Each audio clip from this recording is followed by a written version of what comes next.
ความยินดีสุภาพสตรีบุรุษทั้งหลายมาอวยพรใจด้วยน้ำใจของขวัญมากมายเจ้าภาพแต่งน้องทั้งสองฝ่ายขอบใจหลายๆที่มาอบอุ่น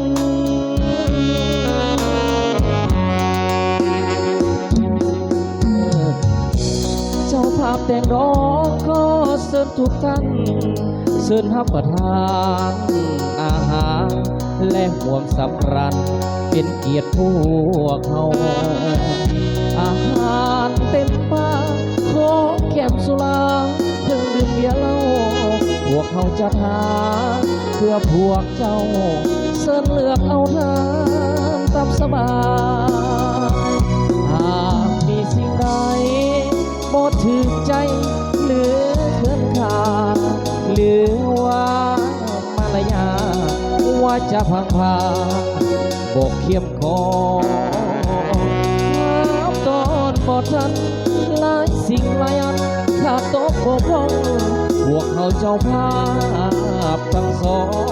ขอให้พี่น้องจงให้อภัยเมื่อเลิกจากงานเดินทางกลับบ้านขอให้มีโซ่อย่ามีทุกข์มีโศกอย่ามีโรคเบียดเบียนหาวีอายุมันยืนวันคืนนอนหลับฝันนี้ให้ถือคู่ลอตเตอรี่เป็นเศรษฐีเงินล้านทุกคน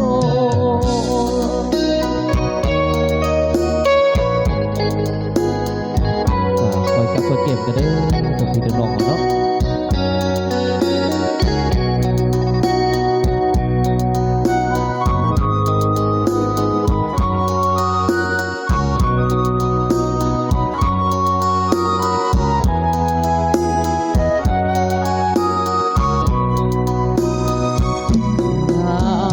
สิ่งใด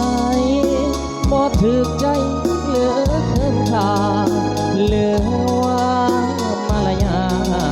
ว่าจะพังพาบกเข้มคอตอนบ่ทันหลายสิ่งหลายอันขาดตกบกพร่องพวกเขาเจ้าภา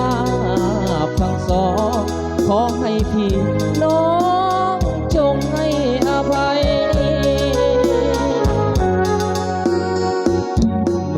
เลิกจากงานเดินทางกลับบ้านขอให้มีโซ่อย่ามีทุกข์มีโศก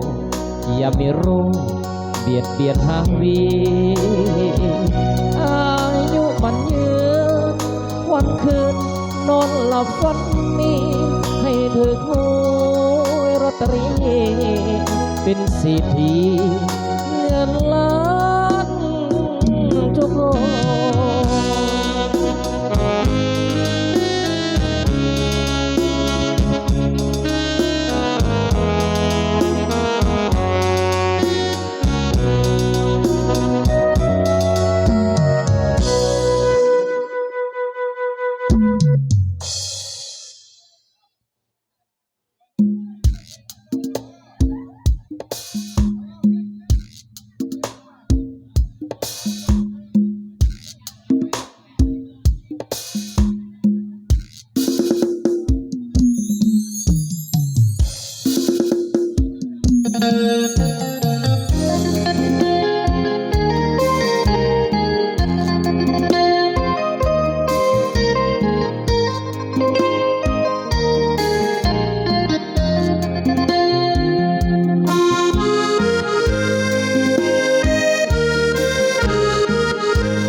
มอบให้ทั้งประเทศการทาน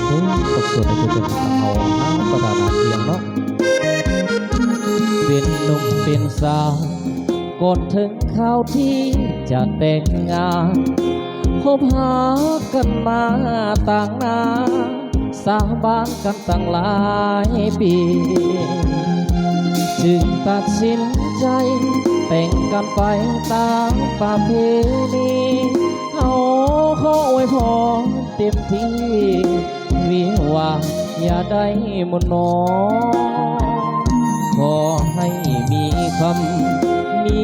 เงินเป็นหมื่นเป็นล้านชีวิตหลังการแต่งงานจงสุขสันต์ด้วยกันทั้งสองขอให้เรื่องนี้เศรษฐกิจ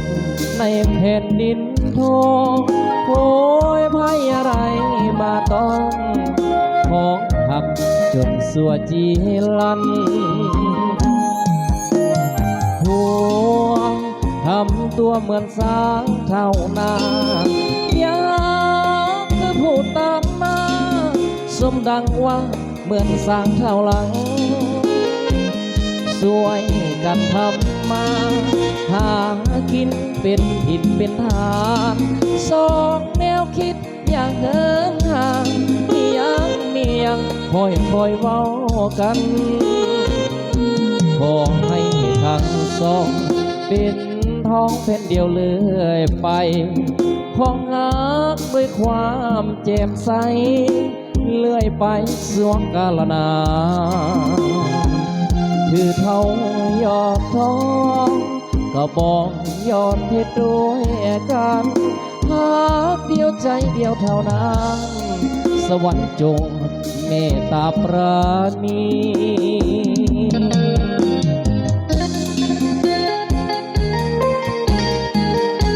จากพยพเจ็บไปเด้อดอกพี่น้องมาเนาะ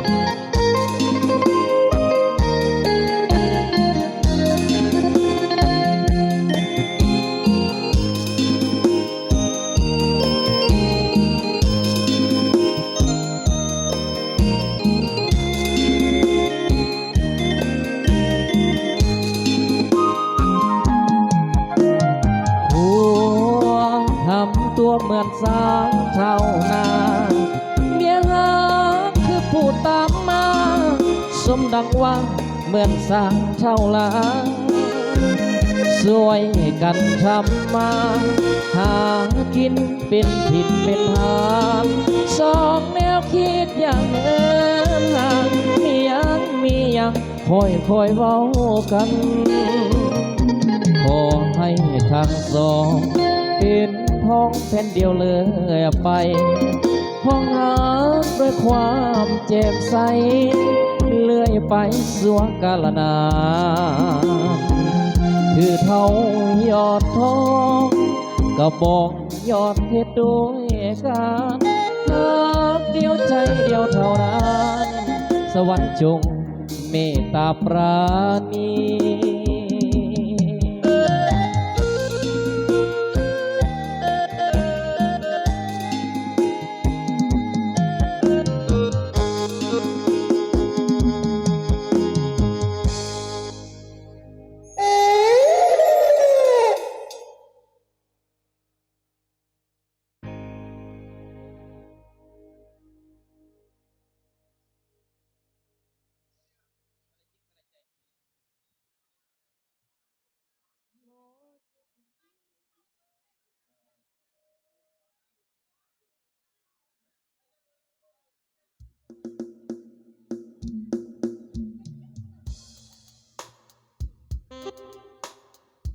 กสิบอกอีกนึงผลงานสิ่งเพลงเนาะบอภัยทั้ง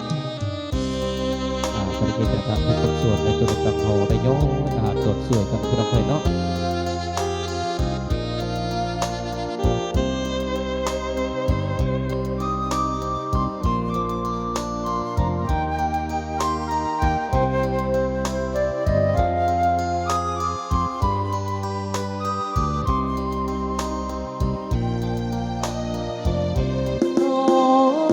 ทุกสิ่งที่อายหมายปราร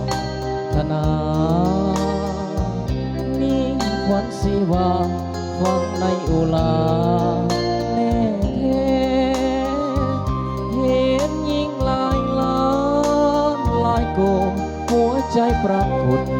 บ่อยากแลหลงไหลเพียงแต่น้องนี้หัวใจเพ้อพังลำพึงลำพันไปหา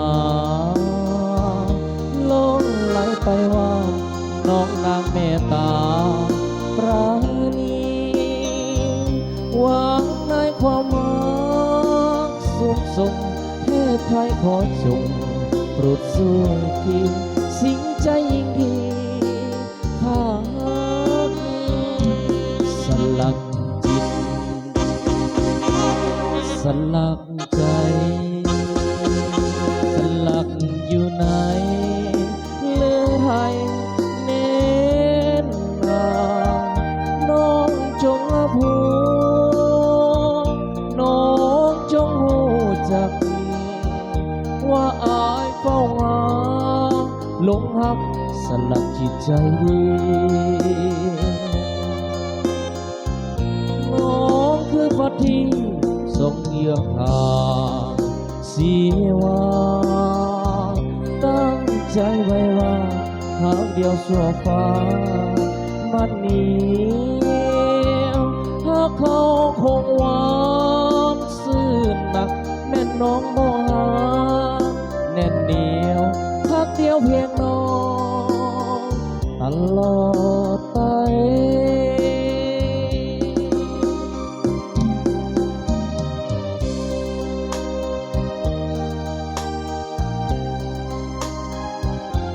ยักษ์รถกระเด้อทำพีดนองไว้เนาะกับเปลือยย้อยอาหารกันสุดสวยกับพีดนองเอาเป็นพิเศษกับพี่น้องบ้านปากน้ำตกเอาเนาะมานี่นะครับปกติพิษพวกเดียวของเขาคนเดียวติดใจที่ได้ไปพยายามถามเขา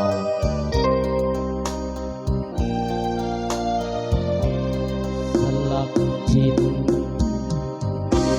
สลักใจ